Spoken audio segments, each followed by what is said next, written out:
Dankjewel. Nou, het is altijd een hele tour om die haring eruit te krijgen, maar het is toch wel weer gelukt. Het volgende nummer wat wij gaan zingen voor u, dat is volgens mij Fields of Athenry.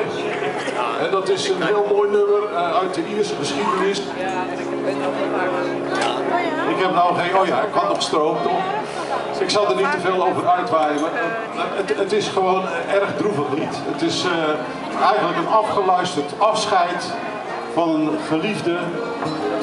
Ja, die haar man achter moet laten of weg moet laten varen naar een, ja, zeg maar een dievenkolonie. Australië was dat toen, hè?